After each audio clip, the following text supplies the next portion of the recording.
¿Qué tal? Muy buenos días a todas y a todos. Vamos a dar inicio con nuestra sesión. Es un verdadero placer volvernos a encontrar en una conferencia más del Ciclo Nacional de Conferencias, La Filosofía Antigua Sin Fronteras, que como muchos saben, organiza la Facultad de Filosofía y Letras de la Universidad Nacional Autónoma de México, la Facultad de Filosofía y Letras de la Benemérita Universidad Autónoma de Puebla y el Centro del Pensamiento Antiguo Kairos-Kai Logos, con sede en Francia. Así que, pues es un placer a todos y a todas recibirlos en esta nueva conferencia. El día de hoy tenemos la presencia de la profesora María Elena García Peláez Cruz, de quien voy a leer una muy breve semblanza y luego le daremos la palabra para que nos presente su conferencia. María Elena García Pérez estudió la licenciatura en Filosofía en la Universidad Panamericana, Ciudad de México, e hizo la maestría también en filosofía con una tesis que abordó los supuestos biológicos de la política de Aristóteles, misma que fue galardonada con el premio Norman Sverre. Posteriormente se doctoró en filosofía por la Universidad Nacional Autónoma de México. Desde 2014 es directora de la Facultad de Filosofía de la Universidad Panamericana, Campus Ciudad de México, donde es profesora titular de Historia de la Filosofía Antigua. Junto con Atocha Aliceda, codirectora de la Society for Women in Philosophy, México, sociedad a través de la cual se fomenta el trabajo y titulación de mujeres estudiantes de licenciatura y posgrado en filosofía. Es autora de diversos artículos especializados y trabaja actualmente en los últimos detalles de un libro centrado en la importancia de la generación dentro de la obra natural, metafísica y biológica de Aristóteles, con especial énfasis en la contribución femenina. Ha colaborado en diversos proyectos de investigación y junto con Luis Javier López Faryat ha trabajado una serie de entrevistas acerca de la experiencia de lo divino en distintas culturas y religiones, mismas que se estrenarán pronto en un formato de podcast llamado Entre Mundos, reflexiones y regresiones sobre historia, cultura y religión. Una muy breve semblanza de la profesora que hoy nos acompaña y a quien nos sentimos muy honrados en tener en este espacio. Ya nos ha hecho el favor en alguna otra ocasión de presentar alguna conferencia en otro evento, así que es doblemente gustoso que ahora pueda hacer en este espacio y presente un texto. Así que sin más preámbulo, le voy a dar la palabra a María Elena y comenzamos entonces con su presentación, avisándoles que al final, como siempre, tendremos una parte de preguntas que se pueden hacer a través del chat, o si alguien lo requiere, le habilitamos el micrófono para que lo pueda hacer, digamos, de viva voz, ¿no? Así que, pues, adelante, por favor, y muchas gracias de nueva cuenta, María Elena. Muchas gracias, en primer lugar, a Rodrigo por la organización, a todo el equipo que está dedicado a hacer este ciclo de conferencias, que realmente ha resultado en un espacio pues maravilloso para la gente que nos gusta la filosofía antigua. Muchísimas gracias por el espacio, por la invitación.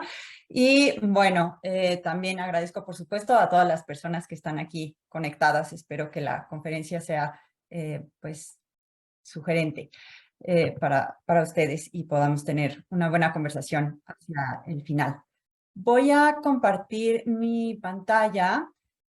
Hice una pequeña, muy sencilla, pero bueno, espero que útil presentación de PowerPoint para acompañar algunos pasajes. El título de la conferencia del día de hoy se llama De la mujer, según Aristóteles, a las mujeres en las obras biológicas. Desde los años 70, la filosofía feminista y con perspectiva de género ha estudiado bajo una lente crítica a los autores y a las obras denominadas clásicas. Por supuesto, estas incluyen el corpus aristotélico.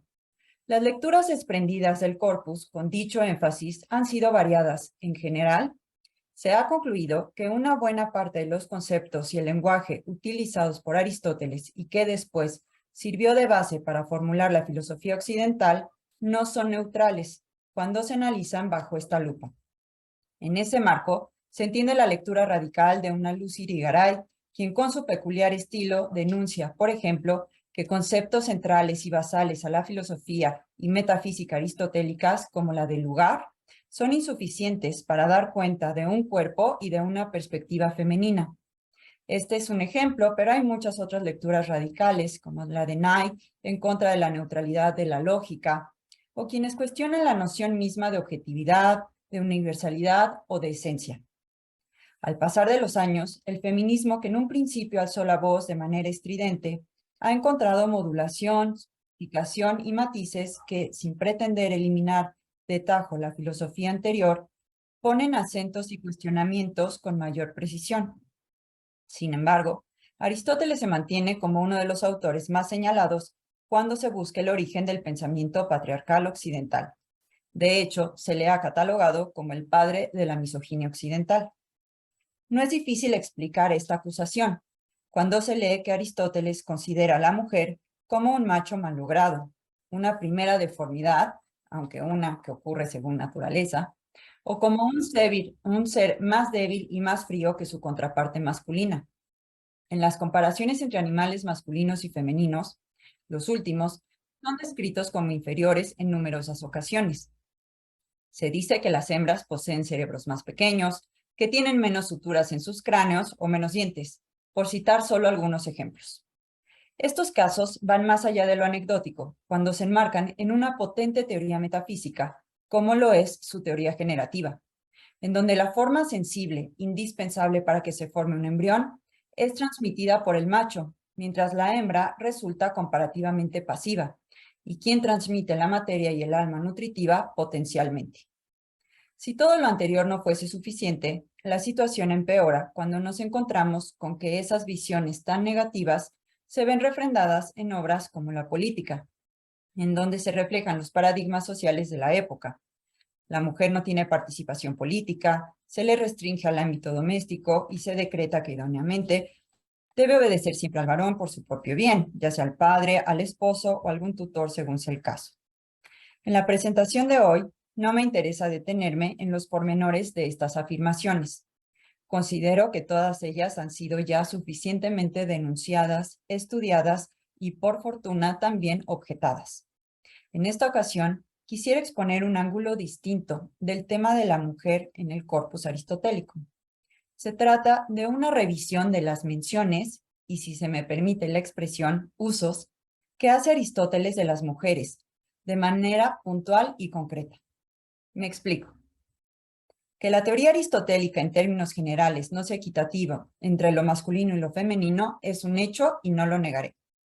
Pero lo propio de las teorías es lo general, lo abstracto. En esto radica su alcance y la posibilidad de sistematización. Quisiera no construir en esa dirección y pasar de la mujer teórica y abstracta, quizá abordada y pensada con prejuicios, a las mujeres concretas, individuales, que, aunque escasamente, sí aparecen en las obras aristotélicas y no han sido estudiadas, quizá justamente por considerarse marginales y de corto alcance. Pienso que un gran logro del feminismo ha sido el volcarnos a las individualidades, a lo específico, y quizá las lecturas que desde una perspectiva feminista hemos hecho de Aristóteles han dejado de lado este acercamiento con el propio autor. A continuación, desarrollaré las apariciones de las mujeres concretas, de quienes habla con nombre propio o de aquellos grupos femeninos bien delimitados que desempeñan funciones claras o que son caracterizadas puntualmente por Aristóteles. Me propongo 1. Explorar los oficios femeninos mencionados por Aristóteles. 2. Los estilos de vida que caracterizan a ciertos grupos de mujeres. Este es quizá un título un poco extenso, pero se trata de ir viendo cómo particulariza a ciertos grupos y cómo expresa que viven las mujeres, por ejemplo, en la democracia o cómo se comportaban en Esparta, etcétera, ¿no? Como este tipo de grupos bien marcados. Mujeres individuales que son citadas ya sea por nombre propio o bien a quienes de manera anónima se les señala como parte de algún evento histórico. Y 4, personajes femeninos que proceden o de la literatura o de la mitología y son referencias para Aristóteles en algún contexto específico. En suma, Mostrar los casos en los que las mujeres aparecen como partes orgánicas de una sociedad, de un todo. Quizá un estudio de esta naturaleza no modifique las teorías del filósofo, pero sí complementa la visión que de algunas mujeres tuvo Aristóteles. Esta presentación es apenas el inicio de una investigación más amplia, que pretende extenderse a todo el corpus. Lo que expondré ahora proviene únicamente de las obras biológicas, incluyendo los Parva Naturalia, así como de política. Antes de entrar de lleno en las referencias que he encontrado, quisiera explicar muy brevemente por qué he iniciado con este grupo de escritos, los biológicos y la política. En el recién publicado hace apenas unas semanas, el libro de Marguerite de Laurier, se apunta, con razón, a mi parecer, que son dos los términos utilizados por Aristóteles al hablar de las mujeres y de lo femenino en general. A partir de esos dos términos, se ha problematizado y digamos de ahí deriva la mayor parte de las críticas feministas. Por un lado, Aristóteles menciona que la naturaleza femenina es como si fuera una deformidad. En otro término que ha sido problemático es el de la falta de control sobre sí misma, es decir, que la facultad deliberativa de la mujer no tiene autoridad, digamos, sobre ella misma, es Aquiron. El primer término proviene de una obra biológica, de Generatione Animalium, y el segundo de su política. Son estos dos frentes los más duros, digámoslo así, en términos de inequidades de género. Por ello, me ha resultado particularmente urgente buscar en esas obras a las mujeres observadas y referidas por Aristóteles, posiblemente sin prejuicios.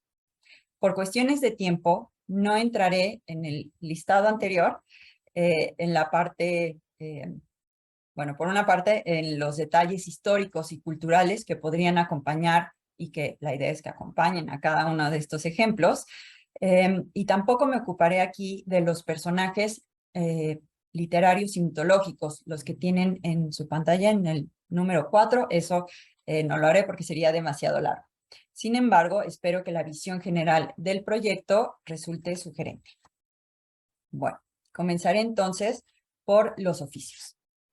Las obras biológicas en general, pero de manera muy notable Historia Animalium, aportan abundante información sobre cantidad de especies animales que son propias de diferentes hábitats y regiones. Aunque buena parte de la información pudo y seguramente fue observada directamente por Aristóteles, los escritos también dejan claro en múltiples ocasiones que se ha entrevistado expertos de diverso tipo para completar o contrastar los informes. En algunos casos se les da crédito y validez a sus reportes, mientras que en otros casos las opiniones de estas personas se toman con suspicacia, reserva y a veces francamente se niega su veracidad.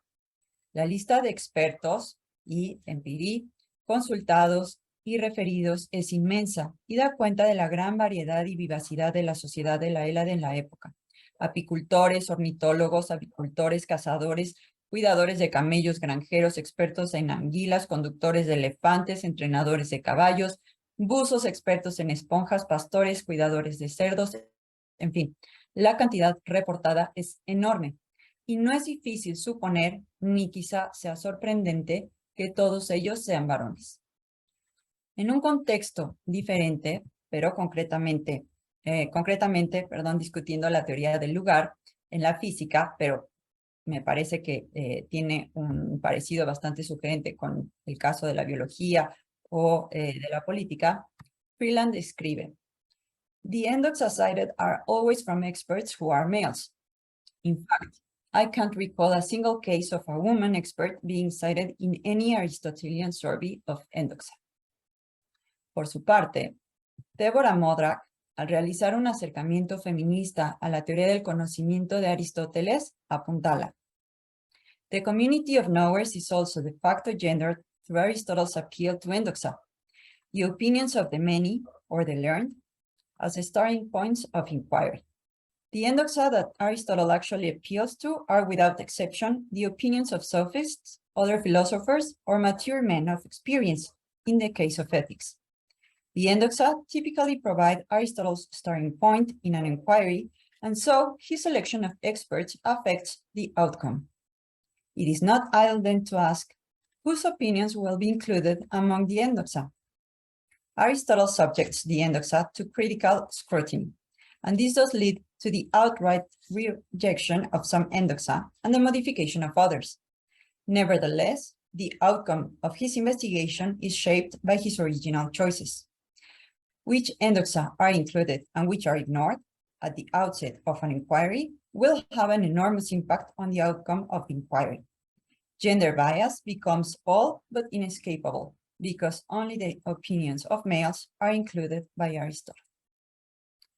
Si es verdad que metodológicamente los ejemplos de mujeres no suelen aparecer dentro de las opiniones calificadas, también es cierto que hay algunos oficios desempeñados por mujeres y mencionados por Aristóteles en el contexto de las obras naturales y de la política, que permiten profundizar un poco más en las mujeres que Aristóteles conocía, ya fuera personalmente o por referencias externas, y con quienes vivía o sobre quienes reflexionaba, y a quienes en algunos casos les concede un grado importante de experiencia o de autoridad. El primer caso que quisiera citar es el de las nodrizas, que aparecen mencionadas por Aristóteles en varias ocasiones y cuya relevancia para el buen desarrollo de los bebés es notable. Como el término indica, las nodrizas son quienes alimentan a los bebés a través de la lactancia. El estatuto social de las nodrizas en la antigua Grecia es un tanto incierto.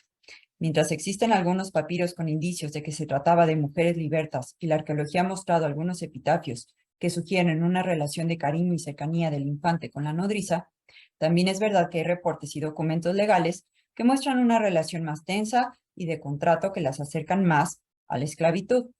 Si su situación fue parecida a la que se vivió un poco más tarde en la Roma imperial, puede intuirse que eran comunes entre la aristocracia, aunque seguramente también existió la necesidad de mujeres que alimentaran bebés cuando las mamás fallecían, o bien por alguna causa no podían alimentarlos, independientemente de su estatuto social.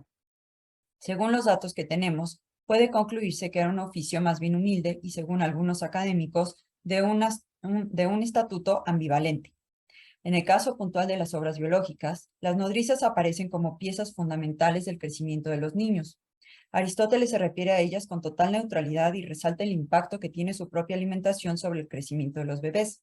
Algunos ejemplos se dan en la dentición, si la leche es caliente y buena, o bien, según las bebidas y alimentos, pueden también ocasionar convulsiones. En todo caso, son siempre vistas como fundamentales para el crecimiento y la salud del bebé. Las parteras, Maía, bueno, el español traduce el griego maya como comadrona o partera. Términos que actualmente, si se comparan con un doctor, podrían conllevar a un matiz de desprecio o una connotación un tanto peyorativa para las personas encargadas de auxiliar a las mujeres que están a punto de dar a luz. Sin embargo, por supuesto, el griego no tiene ese sentido.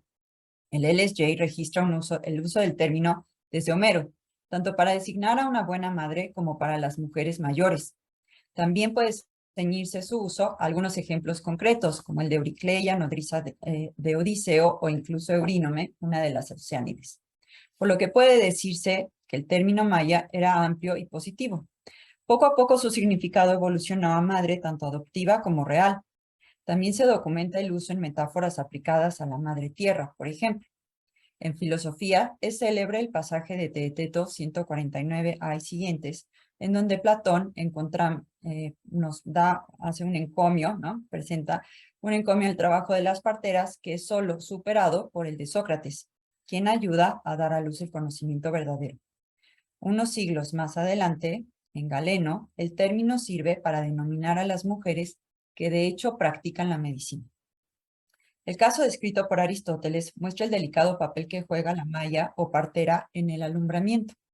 Las habilidades técnicas y de pericia requeridas en los partos complicados permiten entrever el respeto que tiene Aristóteles por la labor de estas mujeres, al describirlas como hábiles, capaces de socorrer a las pacientes con destreza, y en su descripción del corte del umbilical nos da esta ilustración que me parece muy buena. El pasaje es ligeramente largo, pero lo voy a leer completo, si me permiten, porque creo que muestra muy bien el tema como de autoridad que tiene aquí Aristóteles al hablar de ellas. También el corte del cordón umbilical requiere por parte de la partera inteligencia para no fallar en el blanco. En efecto, no solamente es preciso que en los partos difíciles sea capaz de socorrer a la paciente con destreza, sino que debe de estar al acecho de todos los incidentes y del momento en que hay que atar el cordón al niño. Porque si la placenta es expulsada al mismo tiempo que el niño, el cordón umbilical es separado de la placenta por un nudo de lana y es cortado por encima de la ligadura. En el lugar de la ligadura, los bordes se unen y la parte del cordón que sigue cae. Pero si el nudo se desata, el niño muere por hemorragia. Por el contrario, si la placenta no es expulsada inmediatamente, cuando el niño ya ha salido, se corta el cordón umbilical por la parte interior tras haberlo atado. A veces da la impresión de que el niño ha nacido muerto, pero cuando solo se trata de un ser debilitado, ya que antes de la ligadura del cordón, la sangre ha circulado accidentalmente de su cuerpo hacia el cordón umbilical y las partes vecinas. Pero algunas parteras con experiencia aprietan el cordón umbilical para hacer volver la sangre al interior del niño desde el cordón. Y pronto el niño, que un instante antes había quedado exangüe, vuelve a la vida. Fin de la cita. El escenario planteado resulta complejo. Una labor que podría parecer ordinaria, como es atender un parto, es descrita como una ocasión de sumo cuidado y que requiere de pericia para sortear las dificultades. Por supuesto, una falta de precisión conlleva la muerte, ya sea del bebé o de la madre, pero la partera es capaz de salvarla. Por supuesto, en el fragmento tenemos aquí la aparición del término diano ya, que en la mayoría de las traducciones se suele rendir como habilidad. A mí me parece que tiene más que ver con una atención y una capacidad intelectual. Pero bueno, por supuesto se puede discutir. Un tercer ejemplo que va en una dirección bastante distinta, pero que me parece igualmente ilustrar el punto que quisiera que discutiéramos en las conclusiones, está en las tejedoras.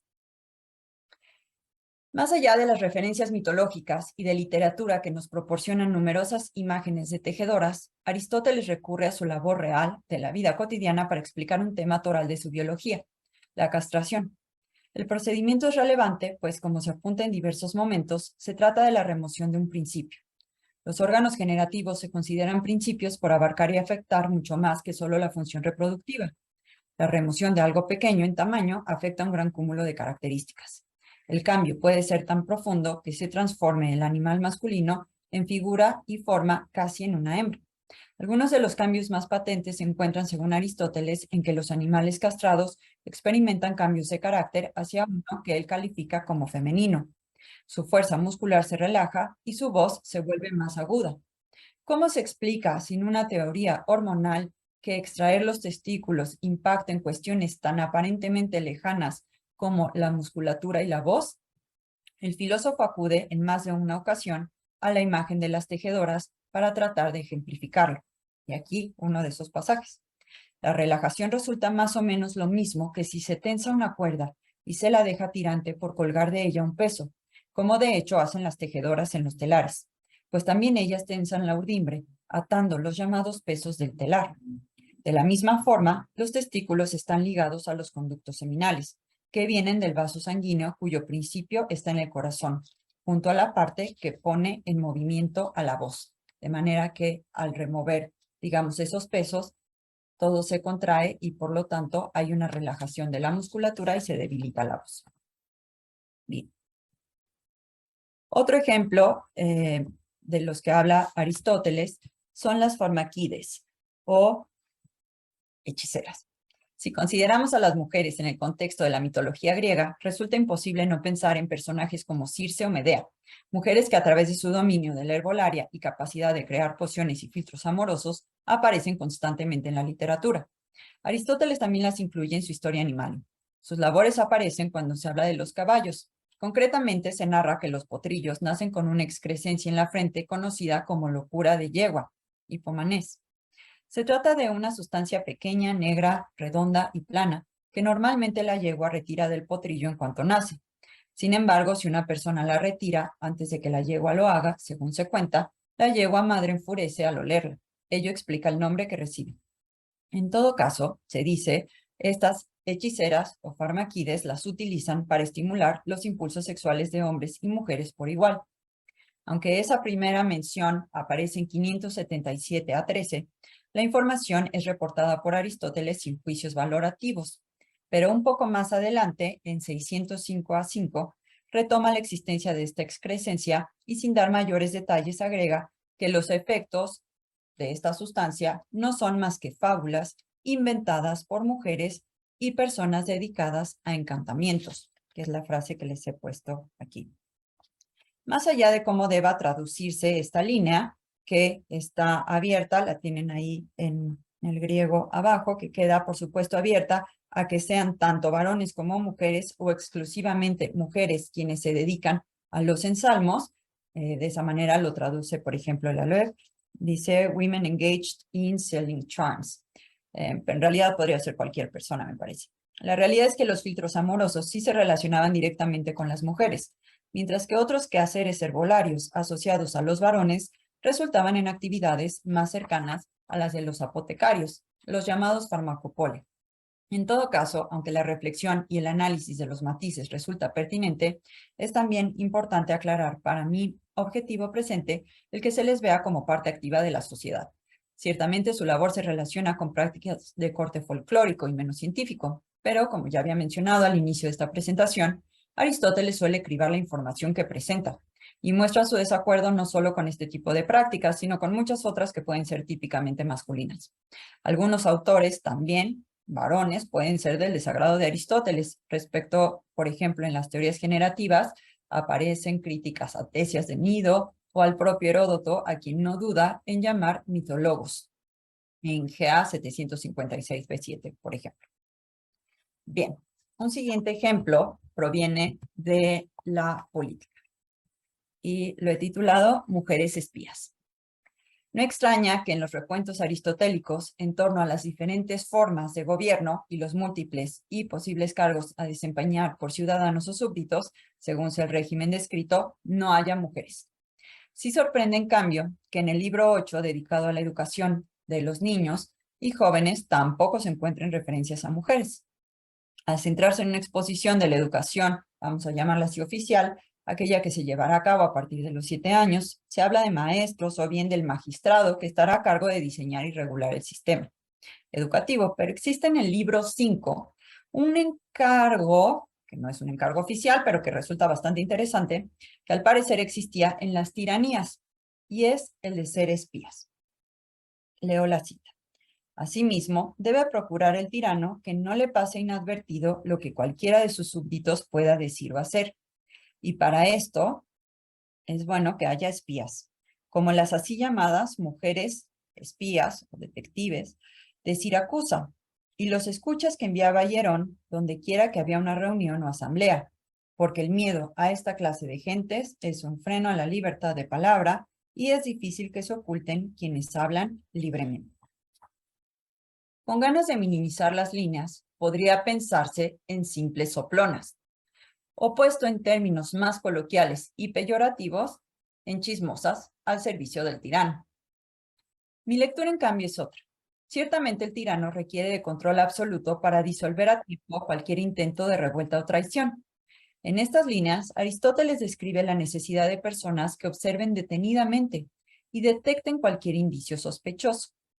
Gómez Robledo traduce como que haya espías al catascopus.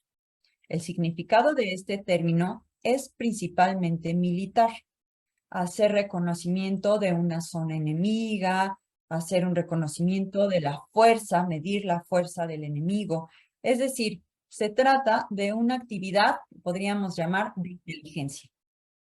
En otro sentido, se ha utilizado también como una observación atenta y detallada, por ejemplo, en una inspección médica.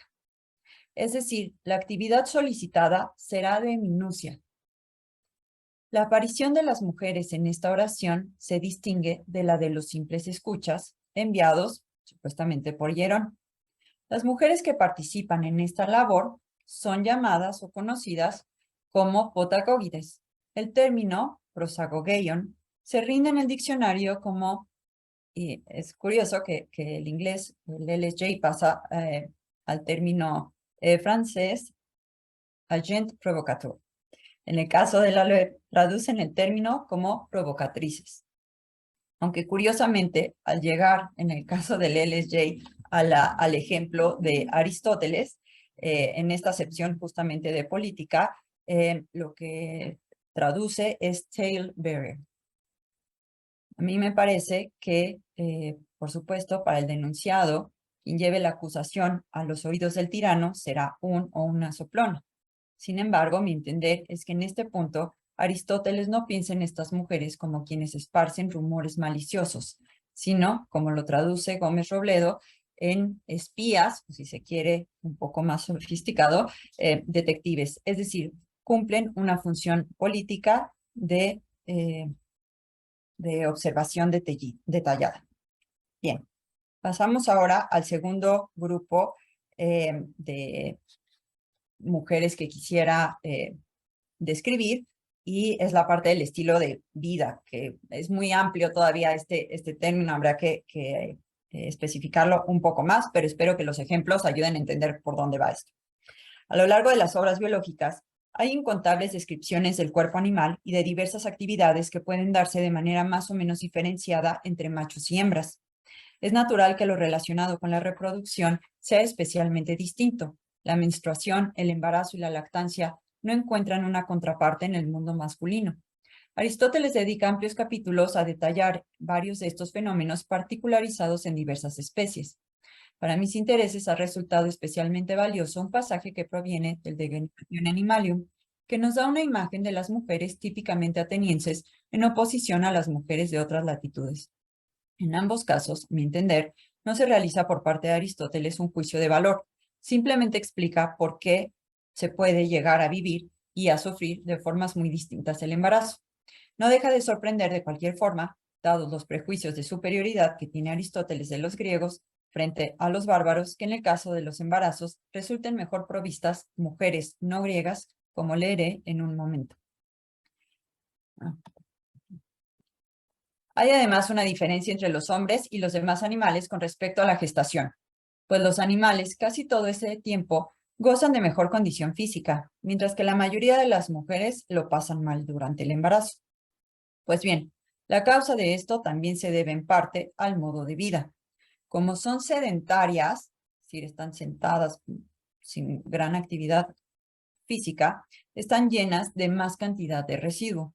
De hecho, en los pueblos en los que la vida de las mujeres es laboriosa, el embarazo no se manifiesta tan claramente y paren con facilidad, no solo allí, sino en cualquier parte donde las mujeres estén acostumbradas a trabajar duro.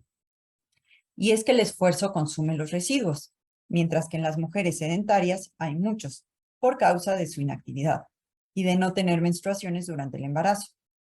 Entonces, el parto resulta doloroso. En cambio, el trabajo esforzado ejercita la respiración, de modo que se puede contener, y en esto radica la facilidad o dificultad del parto. El pasaje no tiene desperdicio. Se da una división entre los seres humanos y el resto de los animales en cuanto a la gestación. Si en verdad las mujeres son quienes peor pasan el embarazo, es difícil determinar. Pero dada la larga gestación, sabemos que conlleva un desgaste físico importante. Se aducen dos causas para este padecer. Por un lado, de manera universal, las mujeres, de acuerdo a la teoría generativa aristotélica, son las hembras que producen una mayor cantidad de residuo espermático. Así las cosas, una vez que se da el embarazo, no significa, piensa Aristóteles, que la mujer deje por completo de producir este residuo, pues es producto de la alimentación que tiene. Aunque la mayor parte se destina al crecimiento del bebé, permanece cierta producción que no se expulsa, y esto conlleva un gran malestar para las mujeres.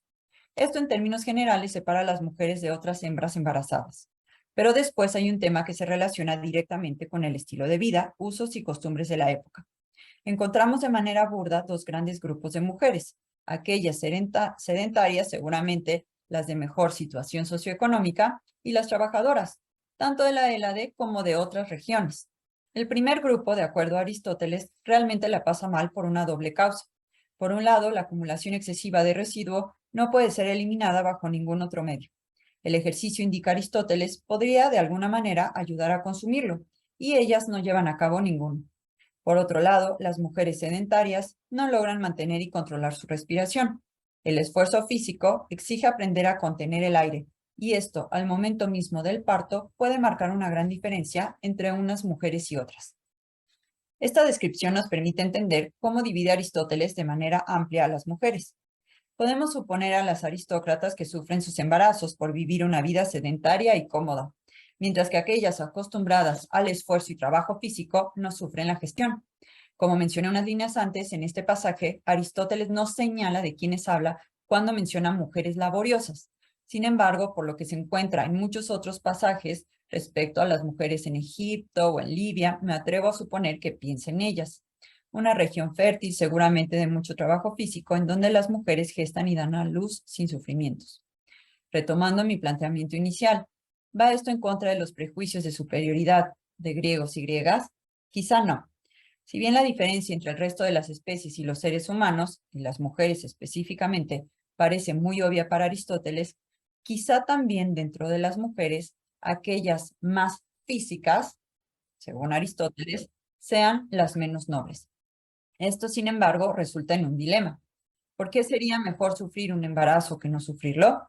Sin duda, biológicamente no habría razón para preferirlo, pero quizá, retomando las antiguas imágenes del parto como la verdadera guerra de donde nacen verdaderos héroes, las mujeres que sufren en el alumbramiento son también las más nobles y quienes mejores hijos darán al Estado. Por lo pronto, esto no es más que una provocación, pero quizá no sea del todo incorrecto. En el caso de la política, también encontramos extensos fragmentos que detallan características de ciertos estilos de vida, de mujeres de distintas regiones con resultados mejores o peores para el régimen en cuestión. El caso de las mujeres espartanas es seguramente el mejor conocido. A ellas atribuye Aristóteles en buena medida el declive de la superioridad espartana. Al estar los varones constantemente en expediciones militares, las mujeres administraban la tierra, de la cual, según Aristóteles menciona, también son dueñas en una proporción de 2 de 5. Las mujeres tienen poder de facto mientras los hombres no están, y terminan por imponerse en parte por sus propias ambiciones, en parte por la debilidad moral de los varones, relatada por Aristóteles. Todo esto conlleva a Aristóteles a proponer que la mitad de la población que constituyen mujeres y niños debe ser bien regulada si se quiere evitar este tipo de derrumbamientos. También se encuentra en política diversas comparaciones entre esclavos y esclavas, con bárbaros y bárbaros, digamos, en su interactuar. Otro tema extenso y de gran interés para mi propósito es el de la regulación de las edades en el matrimonio. Frente a la tradición extendida de casar a las mujeres en una edad casi infantil, Aristóteles resulta innovador al proponer que se casen hasta aproximadamente los 20 años. Ya tanto Platón en República como lo que sabemos de algunos matrimonios espartanos es que justo la edad de las mujeres solía ser un poco mayor, pero en Aristóteles me parece que es todavía mayor, ¿no? A los 20 años.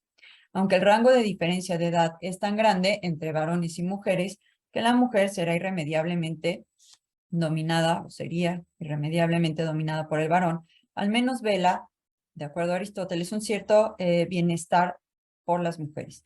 Esto se lee cuando advierte que los partos en mujeres muy jóvenes son peligrosos e incrementan el riesgo de mortandad materno-infantil.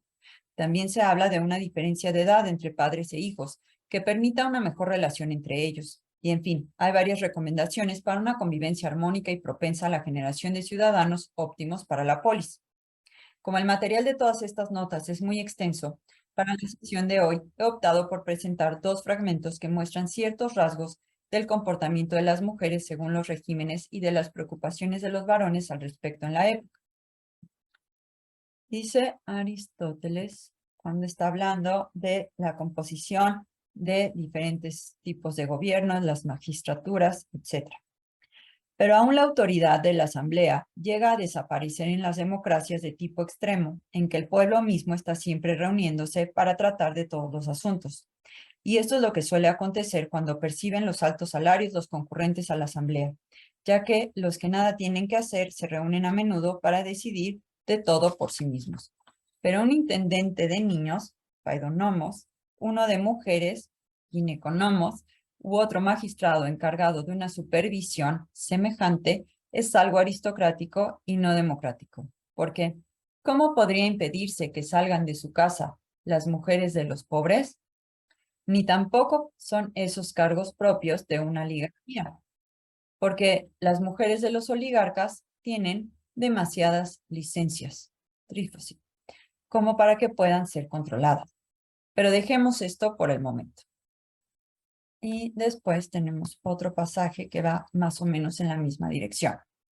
Propios de ciudades que gozan de mayor paz y prosperidad y que se cuidan además del decoro, son los oficios relativos al regimiento de las mujeres, gineconomía, la observancia de las leyes y el cuidado de la infancia y la dirección de los ejercicios gimnásticos, y además la inspección de los certámenes atléticos y dionisíacos y de otros espectáculos semejantes que suelen ocurrir. Algunos de estos oficios no son evidentemente propios de un régimen democrático, como por ejemplo la vigilancia de las mujeres y de los niños, ya que los pobres tienen necesidad de hacerse atender de sus mujeres y sus hijos como sirvientes, por carecer de esclavos.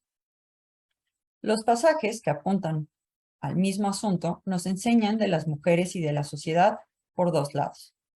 Que a los niños se les vigile oficialmente resulta para una sociedad actual invasivo, pero al considerar que Aristóteles y los griegos en general cuentan con los más jóvenes para continuar y mejorar su política y sus ejércitos, la preocupación por su comportamiento se explica y se entiende por qué el cuidado tenga que ir más allá del oikos y pueda requerir de un magistrado.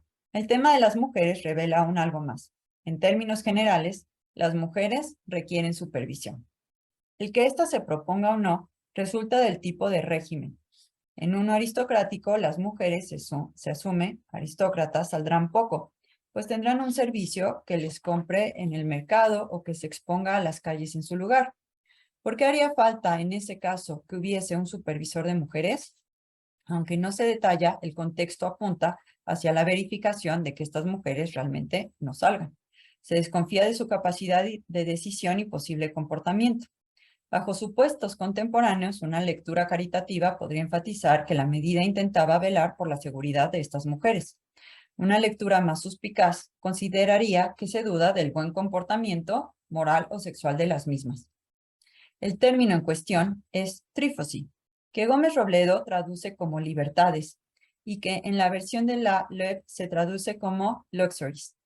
Yo he optado por rendirlo como licencias, a partir del análisis histórico del Gineconomes realizado por Berle. Al parecer, esta institución tenía como objetivo cuidar los gastos de las mujeres.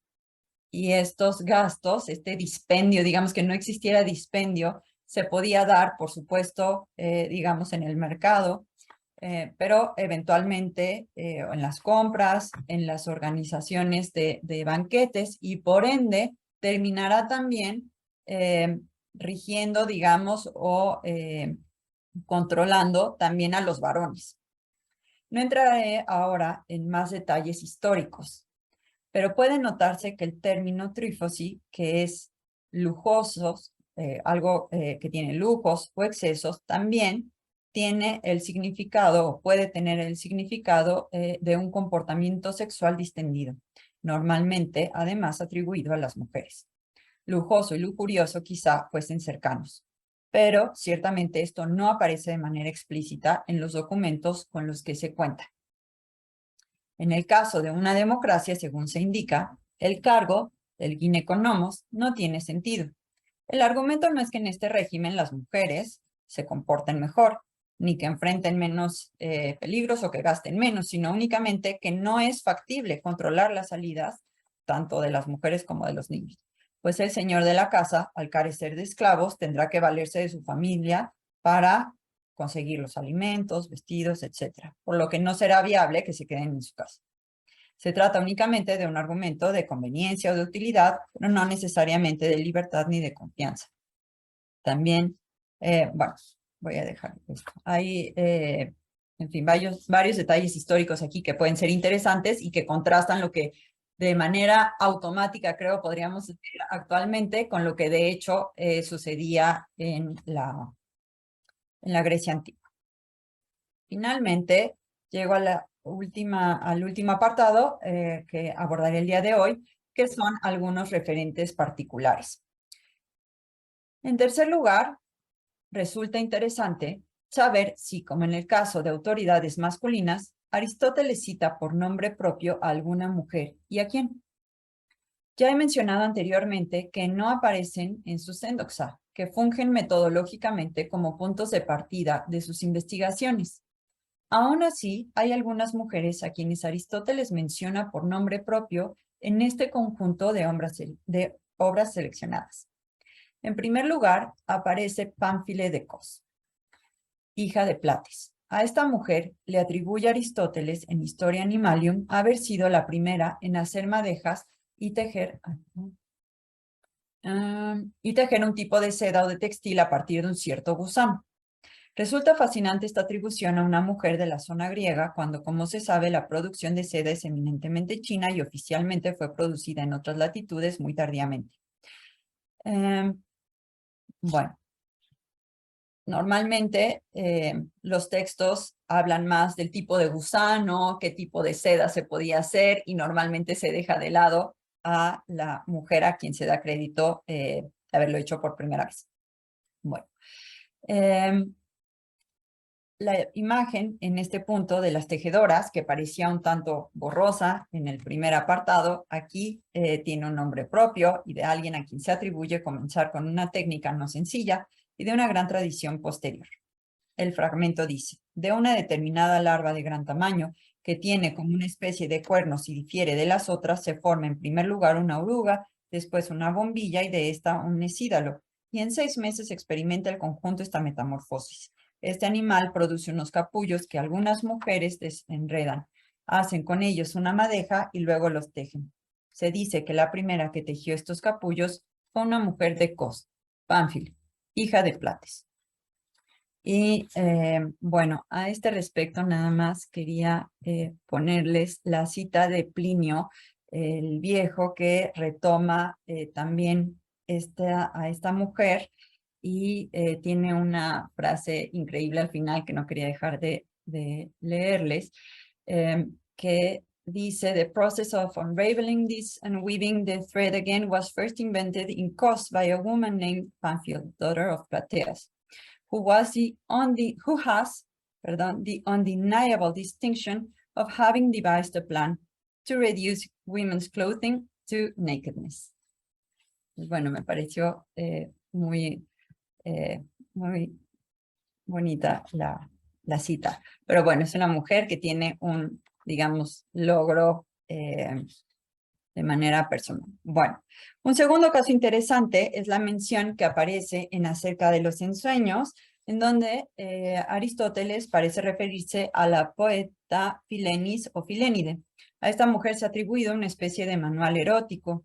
Ciertamente los manuscritos no transmiten con seguridad el nombre, pero se ha aceptado la corrección ya propuesta por Leónicos Tomeus, pues los nombres transmitidos, que eran Filégides o Filípides, no resultan, pues no tienen como mucho sentido.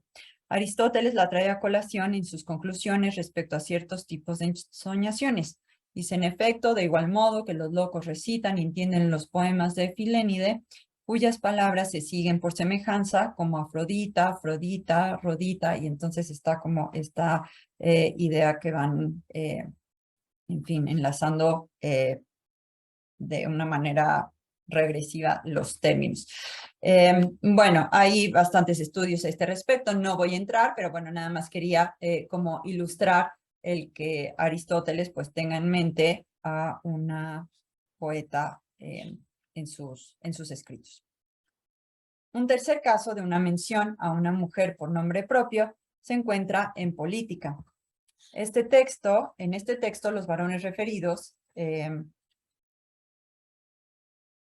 quiero decir en política, ¿no? No en este pasaje en concreto. Los varones referidos no siempre son traídos a colación por méritos o por logros positivos, ¿no? También tenemos, por supuesto, a los legisladores, pero también tenemos a aquellos que llevan a cabo traiciones, robos, tiranos, en fin, ¿no? Forman parte, todos estos, de los varones citados por Aristóteles. El caso de la mujer, que a continuación me voy a citar, también es referida no por una cuestión muy virtuosa, pero bueno, igual me parece interesante que se le llame con nombre propio. Dice Filolao de Corinto, que fue por su parte el legislador de Tebas. Era Filolao del linaje de los Baquíadas y fue amante de Diocles, el vencedor olímpico, el cual hubo de abandonar Corinto por el horror que le causaba la pasión incestuosa de su madre Alcione. Y emigró a Tebas, donde acabaron su vida ambos amigos.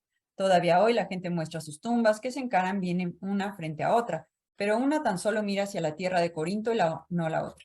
Y dice la leyenda que este modo de sepultura fue ordenado así por ellos mismos, puesto que Diocles, por el aborrecimiento que le tenía a aquella pasión, no quiso ni de lejos que pudiera verse Corinto desde su tumba, y Filolao, al contrario, que pudiera verse. Si la dimensión cuantitativa, por supuesto, de menciones de nombres propios fuera la más relevante, pues simplemente no habría comparación con la cantidad de autores masculinos conocidos y citados por Aristóteles. Sin embargo, no es mi intención establecer comparaciones cuantitativas, ni tampoco cualitativas, sino iluminar los aspectos femeninos que normalmente son pasados por alto en estas obras. Dentro de los referentes particulares históricos, hay varias mujeres que, aunque pueden ser, digamos, ubicables por sus familias y contextos, ellas mismas no son mencionadas por su nombre. Así se mencionan madres, hermanas, esposas o hijos de autoridades o personajes que seguramente eran conocidos para los lectores y que sitúan las historias narradas. Por cuestiones de tiempo no me detendré en ellas ahora. Sin embargo, queda la interrogante de por qué en los casos en que algunos familiares son mencionados por nombre propio, las mujeres no lo son. ¿Podría relacionarse con el hecho de ser mujeres de buena reputación? Quizá solo las que eran de una vida más pública y en este sentido no tan positiva, como el caso de Alcione, eran mencionadas por nombre propio. Por lo pronto esto no lo responderé, dejaré únicamente la interrogante. Conclusión. Esta exposición, limitada aún exclusivamente a las obras biológicas y algunos ejemplos de política, no puede dar lugar por sí sola a una conclusión definitiva. Más bien es un estímulo para avanzar hacia el resto del corpus aristotélico. Por lo pronto, considero que las menciones tanto a mujeres individuales concretas como a aquellas que, aunque anónimas, desempeñan un papel determinado y documentado en las diversas polis, deben ser valoradas por lo que nos permiten ver de la sociedad a través de los ojos aristotélicos.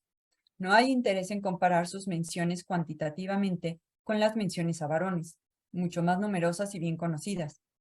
No me interesa en este punto juzgar a Aristóteles, me interesa conocer lo que él sabía de las mujeres de carne y hueso, de su época, con sus referentes, cómo describe su estilo de vida, así como de los grupos particulares de ciertas regiones o que vivían bajo determinados regímenes.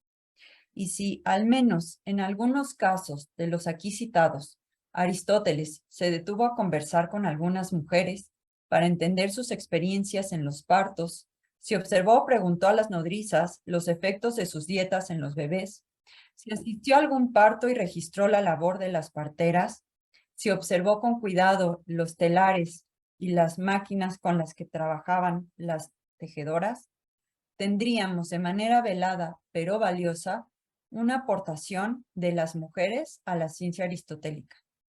Si estos datos los obtuvo en tanto filósofo, en tanto padre, esposo o hijo de médico, será imposible determinar. El objetivo de este proyecto es más modesto, pero pudiese ser significativo. Ayudar a revalorar el papel de las mujeres en las obras aristotélicas, que no de la mujer en la filosofía aristotélica. Muchas gracias.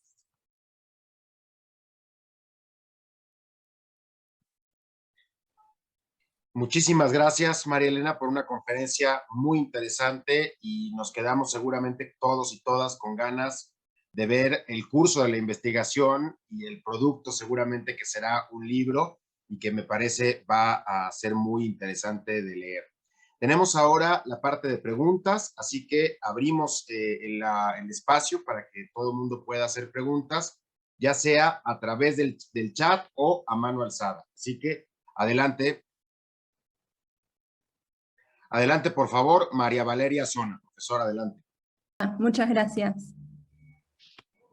Muchísimas gracias, María Elena, por la conferencia. Fue muy sugerente, de hecho.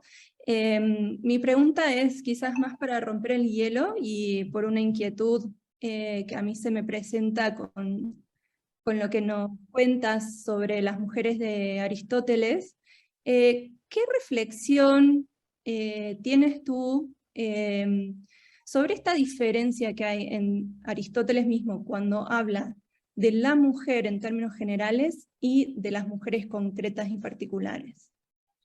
Bien, muchas gracias, Valeria.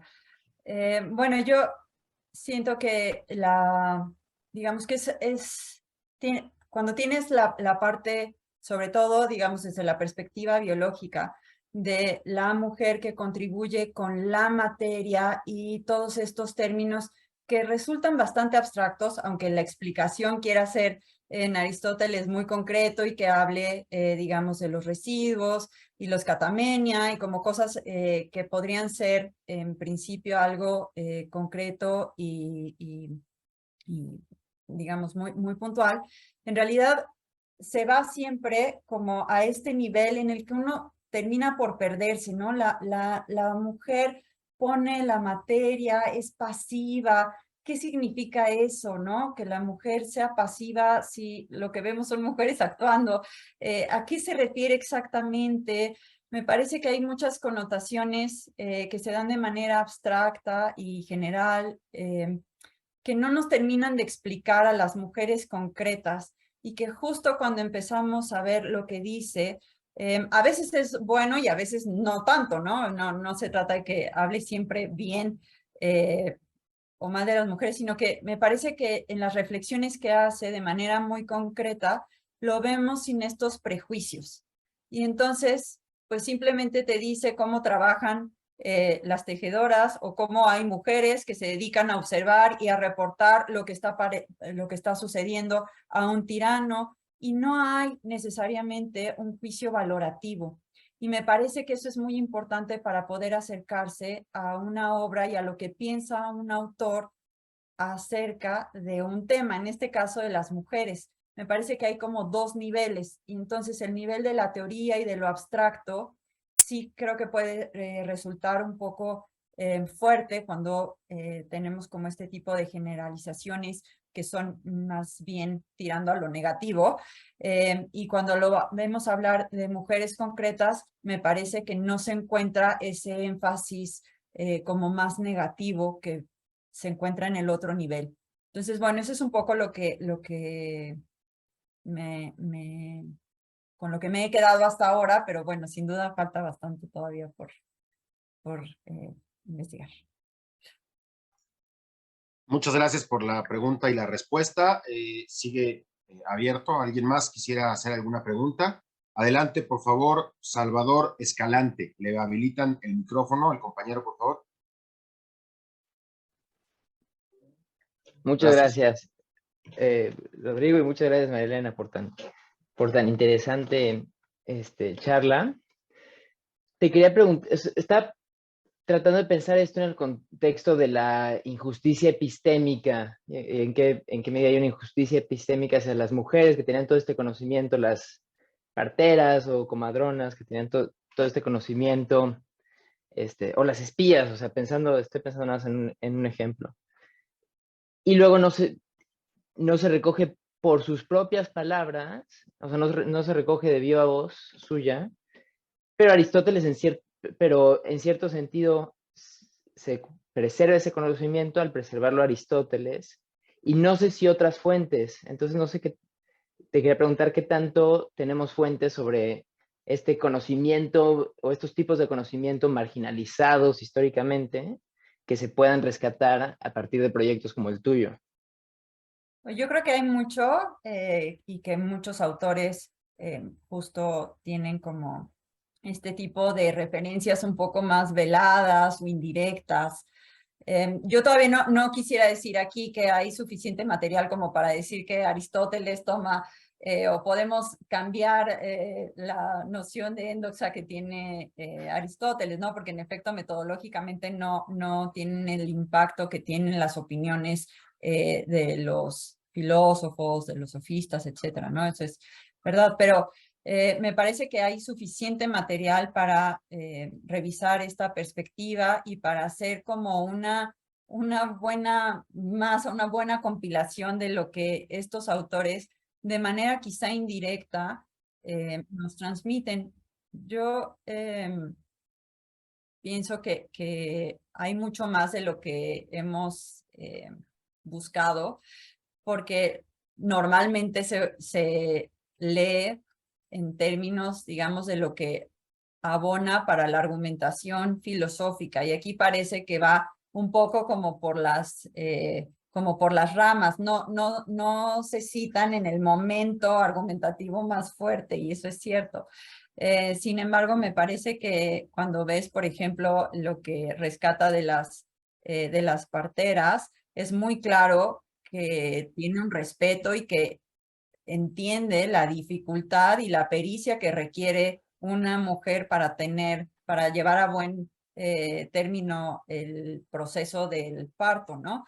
Entonces, en este sentido, creo que puede revalorizarse muchísimo el trabajo, y a mí me gustaría pensar el impacto que de hecho sí tuvieron las mujeres en el conocimiento y en la producción y en la manera de entender el mundo y la naturaleza y los oficios, aunque pues quizá ahí sí por prejuicio pues no sean citadas de manera tan común o no en los lugares clave, pero al final ahí están, y me parece que eso es lo que se tiene que hacer, más que ya decir, ¿por qué no están en el lugar central? No están en el lugar central, ya, eso está asumido, pero podemos revalorizar y buscar lo que está contenido de manera no tan clara, digamos, o no en los lugares más importantes. Ok, muchas gracias. Muchas gracias por la respuesta. Doy la palabra al profesor Rómulo Ramírez. Adelante, si le pueden habilitar el micro. Gracias. Gracias, María Elena. Yo una pregunta. Esto que presentas, que es muy sugerente, ¿por qué crees tú que no, o hasta qué punto es, si se considera un retroceso de Aristóteles respecto al enfoque que Platón tenía de las mujeres? Porque incluso había dos profesoras en la Academia Antigua. ¿Por qué crees tú que eso pasa en este enfoque que está presentando Aristóteles? ¿Tú qué crees? Bueno, un retroceso respecto a la importancia de las mujeres en la filosofía, ¿quieres decir? ¿O respecto, digamos, a lo que se propone en República y luego lo que se encuentra en política? ¿O exactamente cuál sería el retroceso que piensas? ¿De la actuación de las mujeres en Sí, la escuela? de la posición de las mujeres, sobre todo en términos del conocimiento, ¿no? O sea, ¿por qué en su escuela no hay profesoras?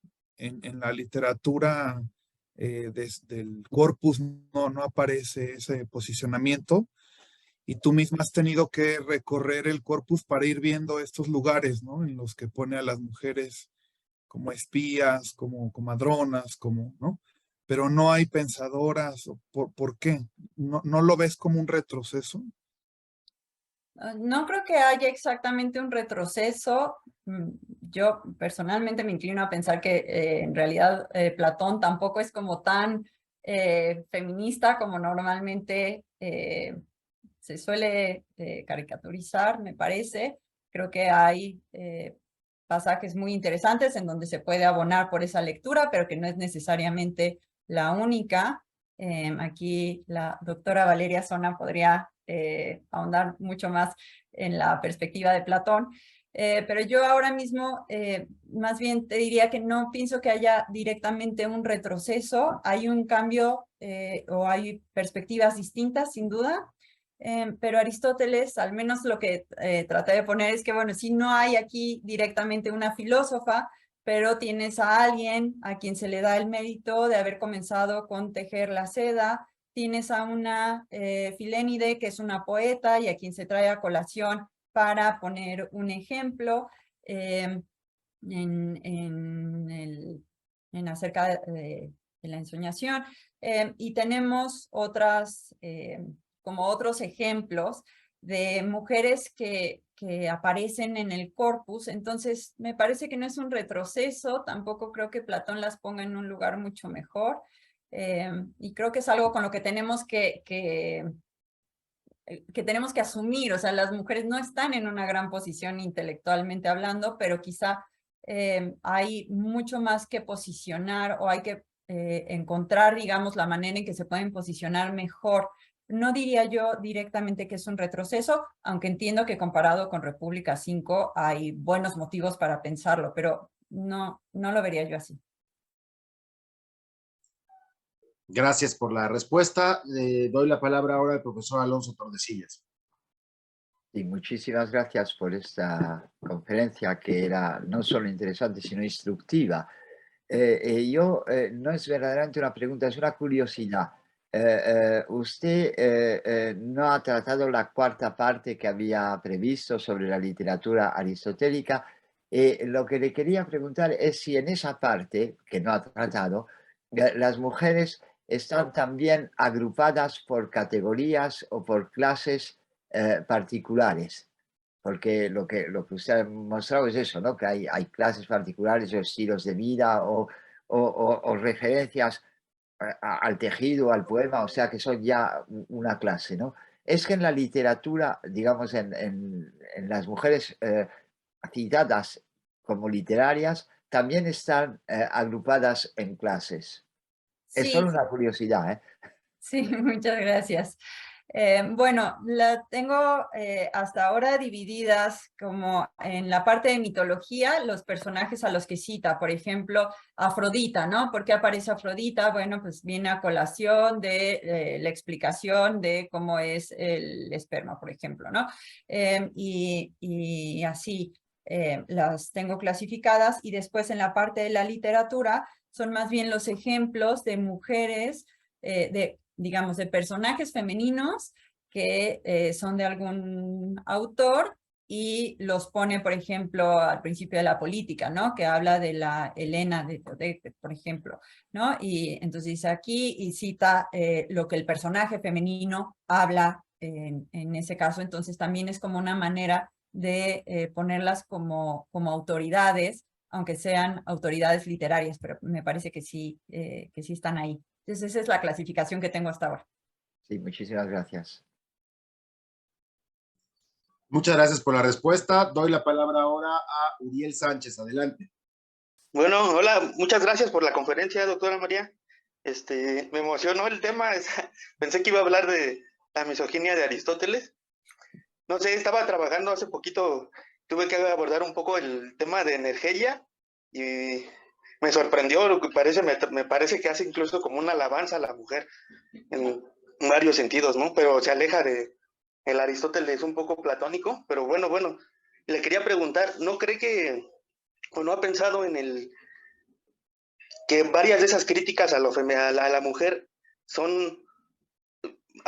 serían más como una crítica a la política griega, y por eso hace esos contrastes como en torno a la mujer, pues? Gracias. Gracias. Perdón, Uriel, ¿te refieres a que Aristóteles hace una crítica a la política? Hasta cierto punto, digamos, son como de esos momentos en donde está criticando aspectos de la cultura griega, pues. Sí, creo que aparecen en diferentes contextos, y por supuesto, ¿no? En el caso de un régimen oligarca, que por supuesto no es exactamente del agrado de Aristóteles, pues va a decir en este tipo de regímenes, por ejemplo, pues no se dan este tipo de instituciones, ¿no? Y hay una caracterización de las mujeres que estarían en ese tipo de régimen que sin duda conlleva una crítica política. Pero creo que hay que revisar caso por caso, porque en algunos, digamos que no se apunta realmente a desestimar o deslegitimar el orden propuesto o el que está tratando en ese punto en concreto, y en otros me parece que sí. Entonces habría que revisarlo como caso por caso, que es lo que me parece pues más interesante de este ejercicio. que es justo ir en contra de una generalización y una cosa como absoluta, ¿no? Las mujeres siempre se utilizan de tal forma, ¿no? Los personajes femeninos siempre dicen esto, sino que es irlo viendo en cada contexto y ya después veremos si es posible generalizar o no, pero hasta ahora yo diría que no siempre ese es el caso. No sé si aclara. Muchas gracias por la respuesta. Vamos a pasar ahora con una pregunta de la profesora María Teresa Padilla. Muchas gracias, Rodrigo. Muchas gracias, María Elena, por tu muy interesante conferencia. Yo quisiera hacerte referencia a algo que dijiste casi al principio de la misma, cuando citaste a Freeland y a Modra, sobre todo en relación con el tema de la famosa, de las cosas que son taendoxa, y cómo es importante hacer ver que Aristóteles hace referencia a que todo lo que son las cosas taendoxa siempre proceden de una voz, de los hombres, de una voz masculina, y sobre todo relacionarlo con lo que dijiste casi al final, porque, por ejemplo, para los procesos dialécticos de Aristóteles, el punto de partida, y también para algunas cuestiones del método, dijéramos, en las éticas, va a ser precisamente aquello que constituye, pues dijéramos, un saber o una autoridad para un determinado grupo, y va a ser así como el punto de partida para realizar estos procesos, es decir, metodológicamente hablando, en la ética y en la dialéctica. Y con lo que dices al final, a ver, finalmente tú piensas, es decir, como que es una conclusión tuya, que Aristóteles extrajo de su proceso inductivo de observación del trabajo femenino algunas conclusiones de índole científica y filosófica, o realmente no podemos decir que le dé un valor de tal magnitud. Esa es mi pregunta. Muchas gracias. Muchas gracias, Tere. Creo que es una pregunta con la que yo quisiera terminar el proyecto y espero poder decir que sí. Pero en este momento no estoy segura de poder como afirmarlo tan tajantemente, porque claro, desde un punto de vista alguien puede decir, bueno, el que se conceda, digamos, autoridad a una partera, pues no convierte ese caso en un caso paradigmático de toda de la ciencia, ¿no? Es una cuestión técnica del arte, de la medicina, digamos, o del arte. Además, podría ser discutible si es parte o no las parteras de la medicina o es una labor, digamos, distinta, en fin. Entonces, creo que todo eso podría ser muy cuestionable. Entonces, en este momento yo no diría que tienen ese papel, pero pienso que hay suficientes elementos para decir que están en un nivel justo bajito y que no tendrían que estar, por decirlo así, de manera totalmente independiente.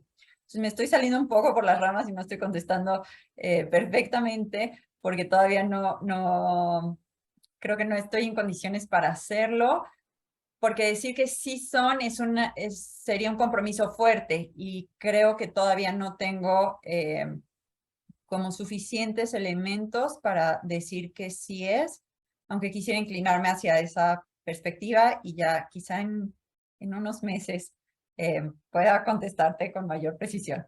Pero es muy honesto de tu parte porque tampoco puedes decir que no. Es decir, exacto.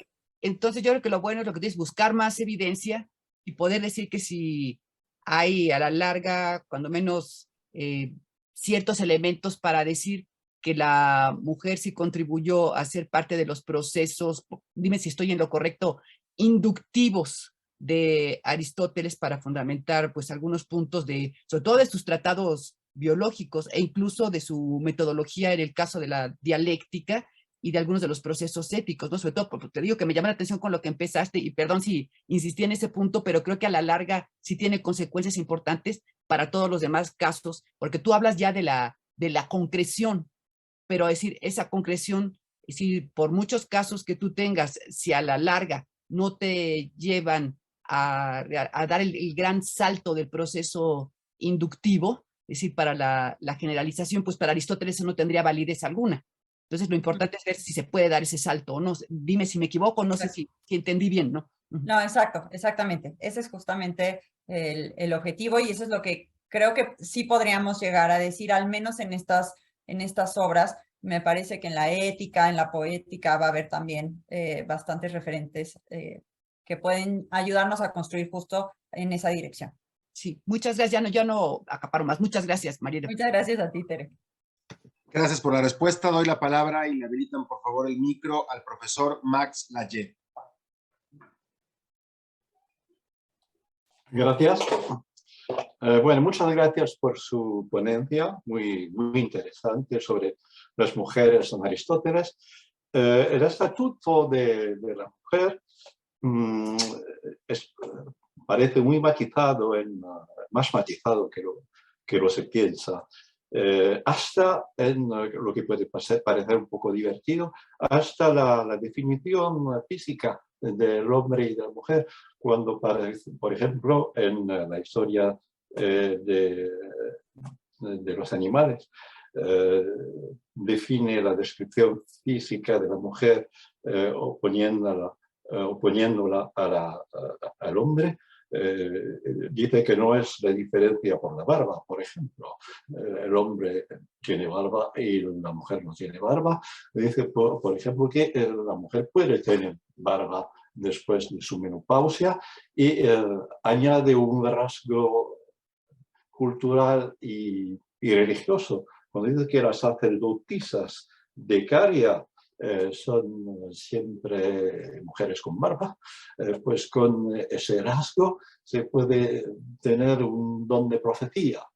Es bastante divertido, pero es un matiz que se puede subrayar. De modo que estoy preguntándome la definición de la mujer por la naturaleza, cuando dice que, estoy citando a Aristóteles, una citación que usted ha dado, la mujer es un ser humano con una facultad deliberativa que no tiene autoridad o control sobre sí mismo.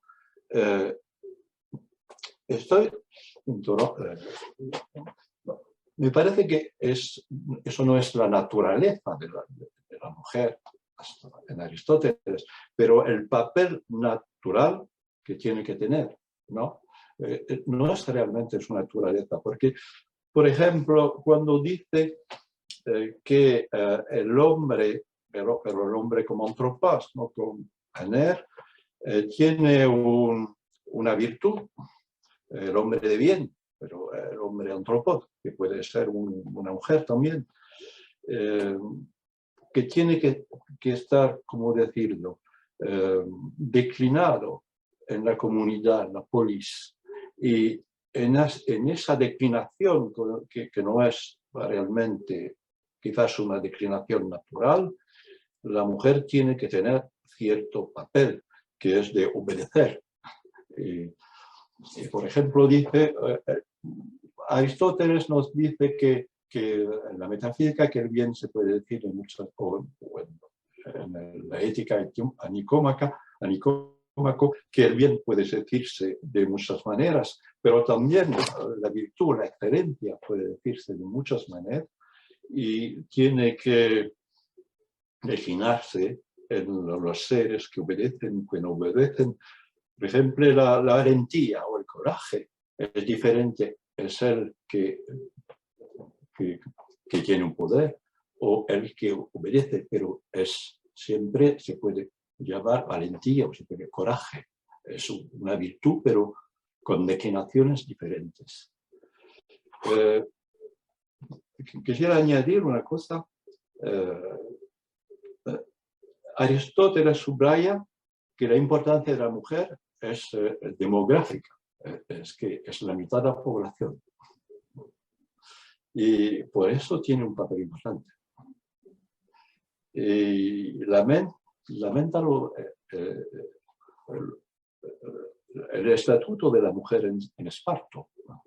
O la mujer está en un estado de desarreglo, de blandura, que que no permita a esa mujer la amistad, la filia. Que habla de esto en la ética en Nicómaco. Hay una filia entre el hombre y la mujer que no existe seguramente en Esparta. ¿Qué piensa de esto? Esta diferencia entre una naturaleza verdadera y un papel dentro de la naturaleza, por efecto que el hombre es un ser político. Sí, a ver, yo pensaría que el que a la mujer se le describa como Aquirón, sí, en ese contexto específico, sí sería, o sí resulta como una afirmación de tipo de naturaleza, es decir, toda mujer por el hecho de ser mujer, así al menos así leo yo ese pasaje, no tiene la capacidad de deliberativa, digamos, de gobernarse a sí misma. Entonces, eso sucede independientemente del régimen en el que viva. Y luego tenemos, por ejemplo, el caso de Esparta, en donde ya deriva en una, dice Aristóteles, un descuido legislativo, y entonces las mujeres pues ya terminan por tomar el control, con además terribles consecuencias para el régimen, ¿no? De acuerdo a lo que nos dice Aristóteles. Entonces, me parece que en ese sentido sí hay como una aseveración fuerte de la mujer con una naturaleza que podríamos decir no es diferente en términos formales o esenciales, de acuerdo a la metafísica de Aristóteles, porque si no tendríamos como dos especies distintas, pero dentro de esta misma esencia, dentro de esta misma forma, sí hay unas diferencias muy notables, y en el caso, por ejemplo, de la facultad deliberativa, me parece que es muy pronunciada. Entonces, claro, ya dependiendo del tipo de régimen, esto se va a exponenciar, digamos, y va a ser muy delicado si la mitad de la población, como menciona usted, son justamente las mujeres y los niños. Si están mal gobernadas, pues aquello va a devenir en un proceso de desastre político, ¿no? Justo por el nivel demográfico, por la importancia que tienen cuantitativamente, pero me parece que sí es derivado de una cuestión de naturaleza, al menos en ese aspecto. No sé qué opine de esto. Gracias. Muchas gracias por la respuesta. Regreso la palabra a la profesora María Valeria Zona para que haga una pregunta más que quería realizar. Muchas gracias. Mi pregunta era si podías darnos un poco más de información sobre las farmaquides. Sí, al menos en el caso de Aristóteles las menciona poquito. Realmente son como estos dos pasajes que tiene en Historia Animalium. Entonces tenemos uno en donde se dice que tienen como estos encantamientos, ¿no? Y que hacen estas pociones que retiran como esta locura de yegua que tienen los potrillos en la frente. Y entonces, bueno, tienen como esta capacidad de, que discutía con un colega y me decía que no necesariamente son filtros de amor, pero bueno, Aristóteles dice que son usados para potenciar los deseos sexuales de hombres y mujeres, y en efecto eso no necesariamente es un filtro amoroso, pero bueno, se ve como una especie de curandera, si quieres verlo así, o de maga, dependiendo como del acento, ¿no? Lo que es interesante es que normalmente se opone este tipo de trabajo al de los farmacopole, que son los varones que están trabajando, digamos, también con herbolaria, pero a ellos se les llama más como, serían como más cercanos a los médicos, ¿no? No se les da esta connotación un poco más folclórica, un poco más digamos, de una función, sí, como mucho menos científica y más acercada, como se ve en el segundo pasaje de Aristóteles, a los ensalmos y a estos rituales más bien de encantamiento que dan la impresión de ser más bien folclóricos. Pero realmente hay literatura que se cuestiona por qué en el caso de las mujeres tienen como esta connotación más negativa, como casi de hechiceras, mientras que los varones que realizan algo parecido reciben el nombre de farmacopole, que normalmente se traduce más bien como un apotecario, como, digamos, como un oficio un poco más, sí, no diría científico, pero un poco más serio, vamos a decirlo así. Muchas gracias por la respuesta. Carolina Terán, la profesora Carolina, una pregunta, por favor le habilitan el micro. Hola, gracias, muchas gracias. Hola María Elena, pues un gusto nuevamente poder escucharte, ¿no? Y yo quisiera saber que, bueno, regresando un poco a la discusión inicial, ya lo que planteaba Valeria, sobre tu reflexión y el objetivo que tú tienes para este gran trabajo que estás realizando ahora, yo quisiera saber si ese objetivo, ¿no? Que sería como replantearnos la misoginia, porque eso es lo que entiendo, ¿no? La misoginia o las acusaciones de misoginia que se le han hecho a Aristóteles de parte de lecturas feministas, de una misoginia sistemática, incluso global, a partir de ese concepto de la hembra y la mujer. Yo quisiera saber si uno de los objetivos también de este trabajo que tú estás haciendo sería que las propias lecturas feministas o de género, con enfoque de género, replantearan o revisaran el concepto de misoginia sistemática en la filosofía occidental, ¿no? ¿Qué nos enseña en este sentido, no? ¿Qué nos podría enseñar a quienes nos consideramos feministas o a quienes se consideran críticas del género? ¿Qué nos podría enseñar este trabajo, ¿no? Esta revisión ya más específica del corpus de estos cuatro, ¿no? Estos cuatro elementos que tú mencionas al inicio de tu exposición. Gracias.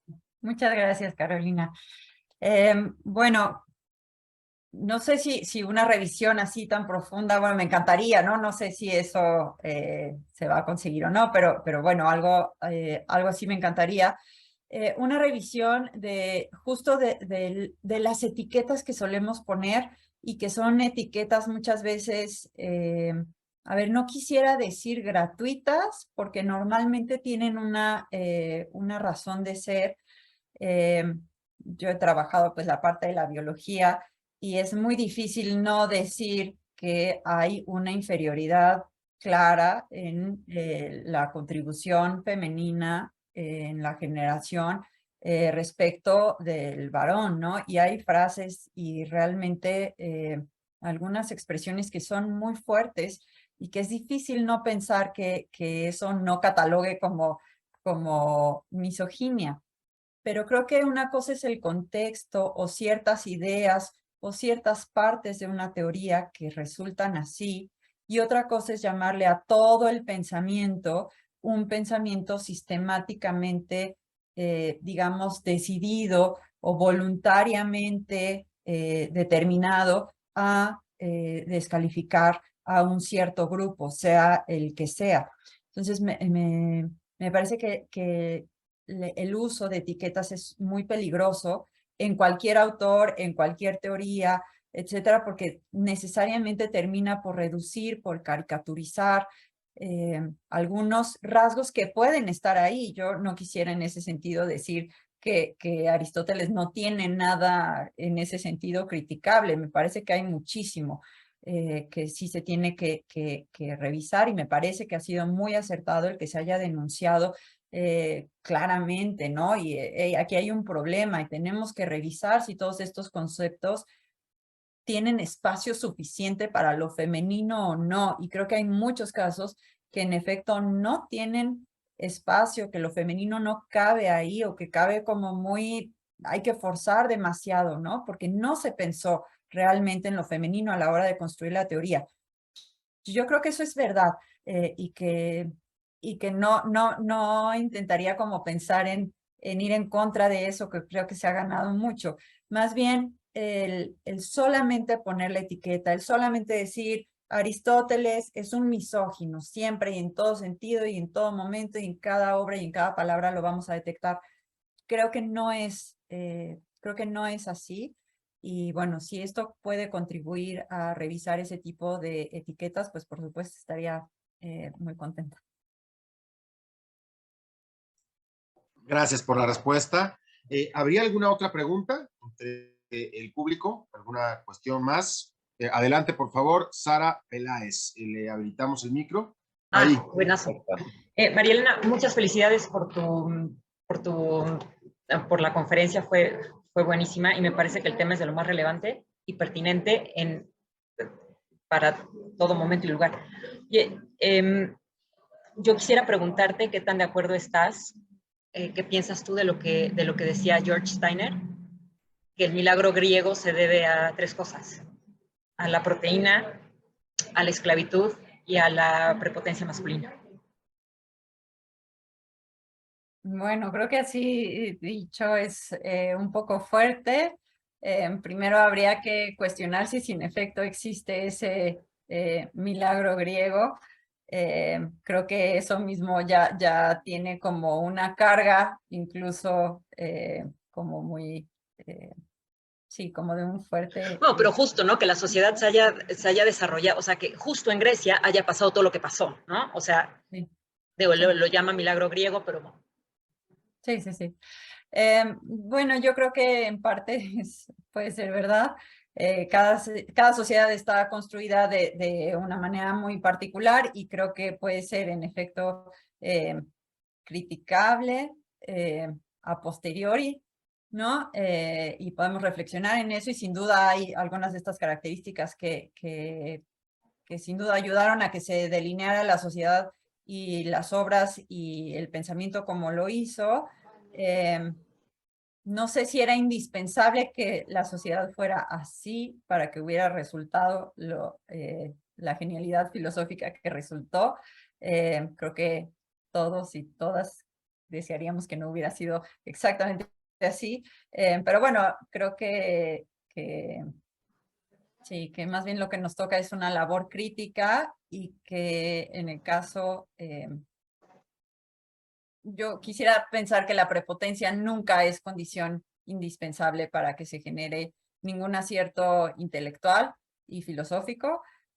Lo demás creo que en parte es cierto.